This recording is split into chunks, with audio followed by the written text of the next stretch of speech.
Hey everyone, and welcome to another episode of Candid Founders, where we try to take you through the business that we've got, Bearkind, which is a bamboo sock company. We had a great first episode the other day, and we wanted to walk you through what we're doing this week, actually, or what we've just done, I should say. So this week, the biggest area of focus for us was CRM and going out with, and connecting to our wholesale clients.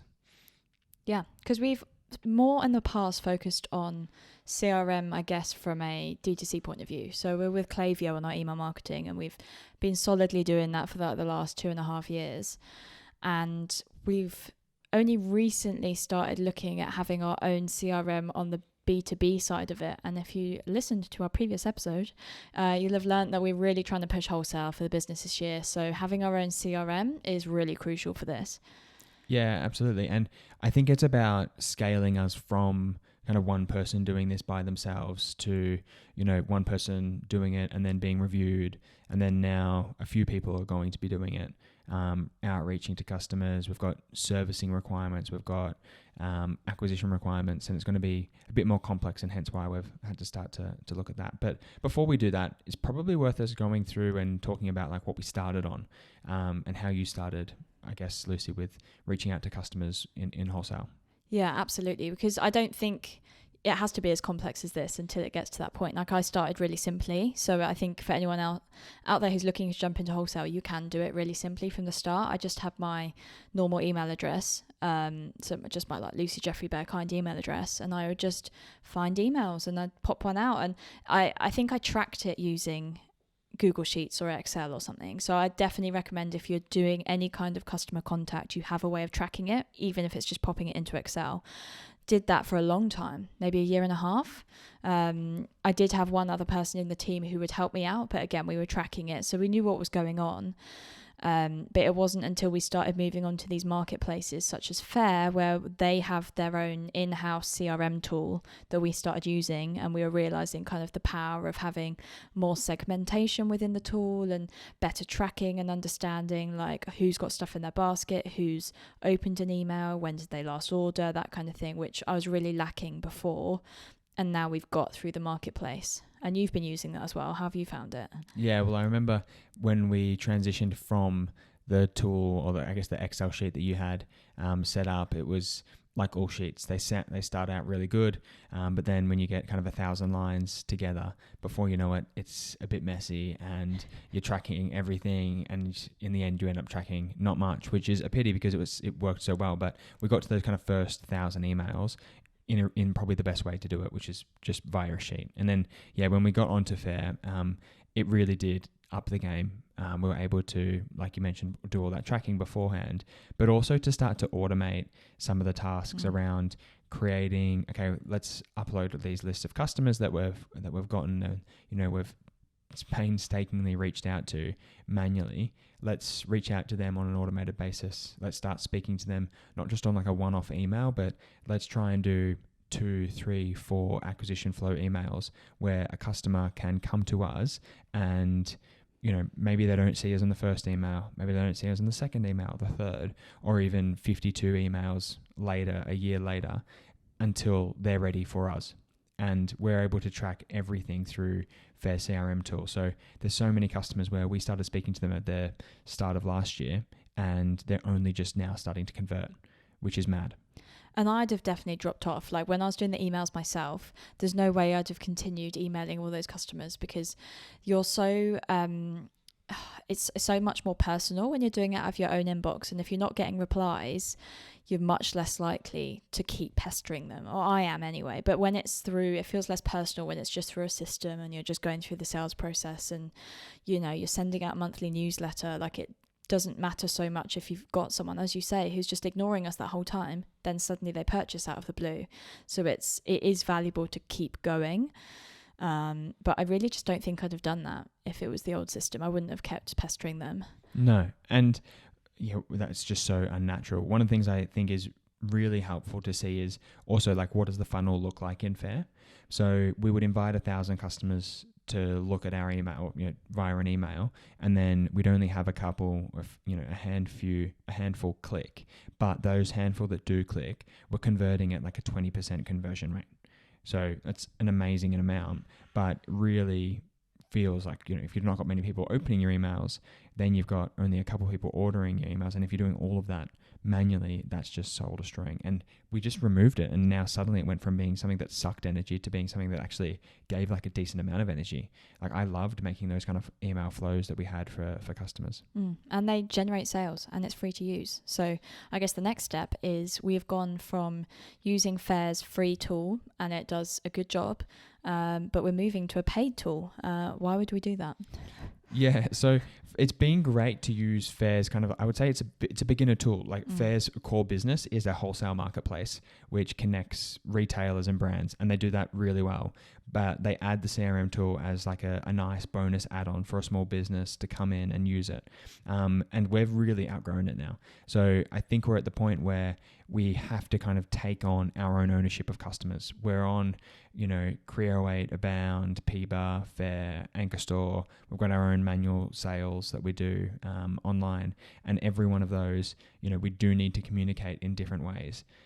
It would be totally wrong of us to communicate to Faire customers that are only Faire customers and say, hey, actually, look, come and speak to us via Ankorstore. That wouldn't work. So there's that first angle from like, let's just make it right from an acquisition standpoint. But then there's also a lot more granularity of analytics that you get.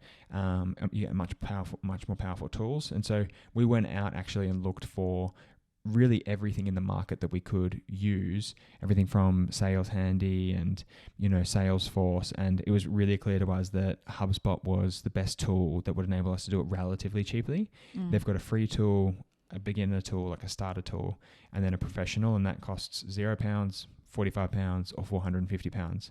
And so we have the ability, unlike say a Salesforce, to really grow from zero up to kind of an enterprise package that works for us, and track everything through. It connects directly to Shopify, so integrations were super important to us, and we can bring all of that information through that Shopify data platform straight in. So really pricing, integrations, and I think the kicker was a third part of just like a relatively decently priced email service, which has email sending attached to it. So we're not using our inboxes to send manual emails. We're actually using postmark verified emails from HubSpot, which enables us to really cut through and make sure that people don't mark us as spam. Yeah. And we have only really just started using it as well. So I think it would be worth us maybe doing in like 3 months' time, come back on and talk about how it's actually going. But that process, we took about a month to work out which tool would be right for us. Like we didn't just go, here we go, that's the right price. Like we did go and do demos on all of these platforms, and we've worked out HubSpot seems to be the one for us. So far, so good. I think it would be quite good to talk through what we've done with the team recently about, how we're going to work out our email flows, because we're trying to be way more collaborative in this process now. We had the team meet up. We all got together. It rarely happens because we're such a remote team. We've got people all over the world. And so we got together and we did like a whole process looking at like, okay, what are our emails going to be that are coming out of HubSpot? This feels like a bit of a fresh start for us, like restarting our acquisition from our own channel and going out to everyone. So we really wanted to think hard about the process and about like what we wanted to say to these customers. Yeah, and I think it's the team's got a really varied skill set as well. And so whilst it was, say, myself and Beth doing the acquisition initially, we're not probably the best designers, although Beth's probably much better than I am. But being able to bring in Jess, for example, who is a great designer and can really leverage her skills and have her to look over every single one of our emails, that was super crucial. But the way that we thought about our email flows was, I think, similar to how we did it previously, but we did it, like you mentioned, in a more collaborative manner. So we sat down and said, okay, what are all of the things that we want to get across as a brand to our wholesalers? And that was kind of like one dot point. And then the second dot point, and we brainstormed on both of these, was, what do our customers want from us, and what do we want to give to our customers? So they need, good pricing. They need a healthy margin. They also want to feel good whilst they're buying from us, know that they're saving animals, know that they're not burdening the planet with, non-green socks, or kind of doing a better way for the environment. And so that's what we tried to look at. So we Post-it noted up what we thought would kind of be between 5 to 7 emails that we're going to do out on this acquisition flow. And then we went through Post-it notes everywhere. we bucketed them up we came into, finance, environment, ethics, the SOX, saving animals, charity impact, fast logistics, easy to use, easy to understand, and free marketing tools. And we kind of took all of those different sections, and then we split them up across an email flow. And what we found just a really generic email flow that really could have been for anyone, to be honest. But then we layered on like what makes us special as a brand and as a business, and what we're here to do is to save animals. And so once we started to weave that in throughout the whole story, it just started to flow so much better and looked really good. Yeah, and I would say that we've done something similar to this before on Figma. So Figma is a great tool if you've not used it before. It's free, and it's like just a massive whiteboard that you can collaborate on. So as a remote team, it's great.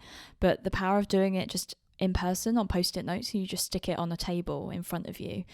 It felt like the energy in the room was so good because, you're all in person, you're chatting and you're moving things around. And I really felt the difference that made.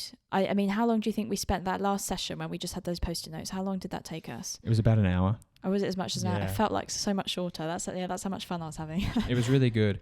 And I think, like you mentioned, it didn't bring, we didn't have maybe the mechanistic vibe of like Figma kind of going off, doing it by yourself in your own room. And you could really be in a dark room. I think the biggest thing that really helped us was we actually split up into groups, and then we pitched each other in a physical way. And we said, okay, well, this is basically just us pitching each other. How do we do that? So I said, all right, I grouped up with Jess, and I said, Jess, pitch me. And when you speak to someone, which is essentially what you're doing via email, it's so much clearer of like what you need to say next, because there's just so many social norms about what you would say next. So you introduce yourself. Hey, I'm Andy. I work at Bearkind. 10% of the profits go to the animal on the sock. And then the next step is, oh, that's really cool. We thought, why am I talking to you? Well, we saw your store. It looks really great. We thought that socks could be a great addition. Then you ask a question.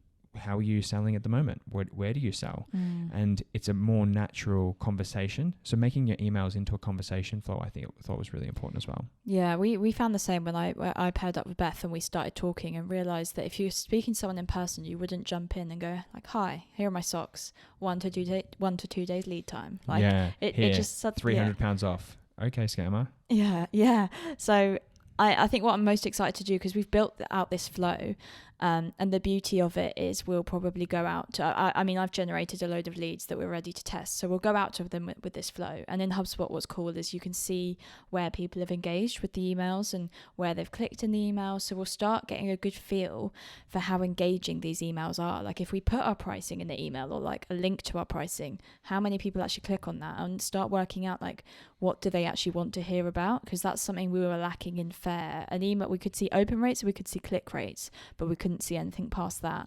So we can adapt the flow every time we send it to kind of, from learning.